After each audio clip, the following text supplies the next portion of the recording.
கல்வியில் முதிர்ச்சி கொண்டிருந்த முதியவர் ஒருவர் உலகின் பல மொழிகளை அறிந்திருந்தார்.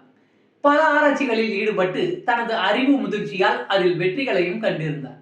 அவருக்குள் இப்பொழுது புதிய சிந்தனை ஒன்று ஓடிக்கொண்டிருந்தது. அவரது ஆராய்ச்சி கடவுளை நோக்கி திரும்பியிருந்தது. கடவுள் எப்படி இருப்பார், கடவுளின் குணம் எப்படிப்பட்டது, கடவுள் எந்த வண்ணம் கொண்டவர் என்பதை கண்டு அறிவதே அவரது புதிய ஆராய்ச்சி. அதற்கான சிந்தனையில் ஆழ்ந்தபடி ஒரு கடற்கரையில் அமர்ந்திருந்தார். அப்பொழுது கடற்கரையில் அங்கும் இங்குமாக ஓடிக்கொண்டிருந்த ஒரு இளைஞனின் செய்கை அவருக்கு வியப்பை அளித்தது. இளைஞனின் முகத்தில் எதையோ சாதிக்க வேண்டும் என்ற வெறி இருப்பதை கண்டார். அந்த இளைஞன் என்ன செய்கிறான் என்று சற்று உற்று நோக்கினார். அந்த இளைஞன் தன் கையில் இருந்த சிறிய கிளிஞ்சலில் கடல் நீரை எடுத்துக்கொண்டு கரையில் கொட்டினான். பின்னர் மீண்டும் கடலுக்குள் இறங்கி கடல் நீரை அந்த கிளிஞ்சலில் சேகரித்து வந்து மணலில் கொட்டினான். பல மணி நேரமாக இதுதான் அவனது செய்கையாக இருந்தது. அவனது செய்கை பெரியவருக்கு விசித்திரமாக இருந்தது. அவர் இளைஞனிடம் நீ என்ன செய்து கொண்டிருக்கிறாய் என்றார். ஆனால் இளைஞனிடமிருந்து பதில் வரவில்லை. கேள்விதான் வந்தது. அவன் பெரியவரை பார்த்து, ஐயா, இந்த உலகில் அதிகமாக இருப்பது ஏழைகளா பணக்காரர்களா என்றான். ஏழைகள் தான் அதிகம் என்றார் பெரியவர். சரியாக சொன்னீர்கள். அந்த ஏழைகள் அனைவரையும் பணக்காரர்களாக மாற்றப் போகிறேன்.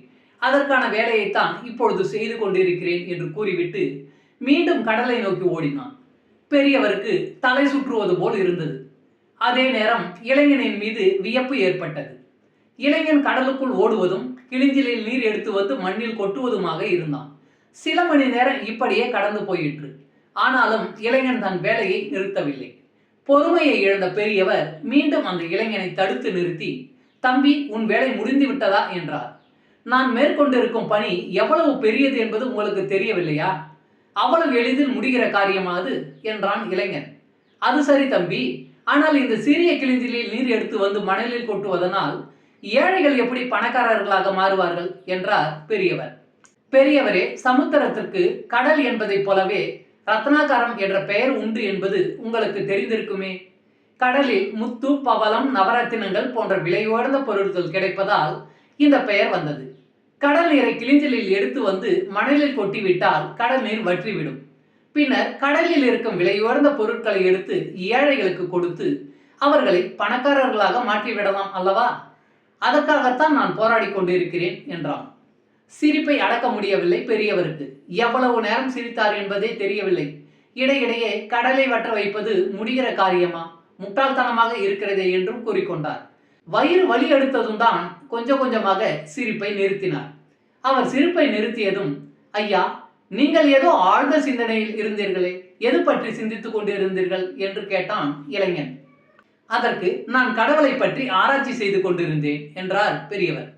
இப்பொழுது சிரிப்பு சத்தம் இளைஞனிடமிருந்து பெரியவர் சிரித்ததை விட பலமாக வெளிப்பட்டது. பெரியவருக்கு எரிச்சல் ஏற்பட்டது.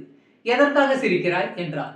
சிறிய கிளிஞ்சலில் தண்ணீர் எடுத்து வந்து மணலில் கொட்டினால் கடல் வற்றிவிடுமா என்று கூறினீர்கள். கடவுளை பற்றிய உங்களின் ஆராய்ச்சியும் அது போன்றதுதான். மனிதர்களின் சிறு அறிவினால் கடவுளையும் அவரது குணங்களையும் அளவிட்டுவிட முடியுமா என்ன? சாத்தியம் என்று நீங்கள் கூறினால் கடவுளை ஆராயும் உங்கள் வேலை முடிவதற்குள் நான் என் வேலையை முடித்து விடுவேன் என்றான் இளைஞன். நன்றி.